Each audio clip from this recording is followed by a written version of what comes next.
Good morning guys! Welcome to my vlog and today magluluto ako ng adobong sitaw or adobong balatong fresh from my garden. So ayan ang aking garden guys. And ayan ang aking na-harvest today. So ayan. Merong perfect pang luto, meron namang pang seeds and meron namang hindi ko alam kung pwede pa bang lutuin. So ayan, na-curious ako. So itatry ko siyang lutuin for today kung kaya ba or masarap ba. Kasi never ako nagluto ng yung ganyan na medyo magulang na siya. So, ayan guys. So, ayan. Hiniwa ko na nga siya pang adobo. So, ayan. Yung medyo mahaba ang hiwa. That's yung perfect pang luto. So, yung medyo maiksi, ayan yung medyo magulang na. Dahil uunahin kong ilagay yan.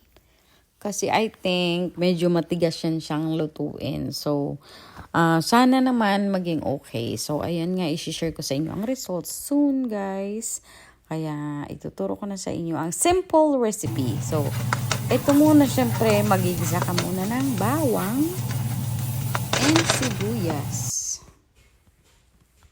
Ayan, kapag luto na ang sibuyas, guys, pwede nang ilagay yung pork belly. Depende sa inyo kung anong klaseng pagluto ng sibuyas. Ayan.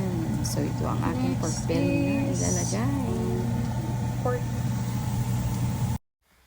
Ayan, halu-haluin lang ang pork belly para naman pantay ang pagluto ng karne. And shortcut na lang tayo guys. Pagkatapos ng magluto ng pork belly, ilagay na yung sitaw. So, ayun na nga guys, as I said kanina, inuna kong ilagay yung medyo magulang na siya. So, ayan, nilagay ko na. Then, ito naman ngayon, nilagay ko ang perfect naman na sitaw ng pangluto. So, ayan, halo-haluin mo lang para maluto ng pantay. So, ayan na guys, ang result guys is...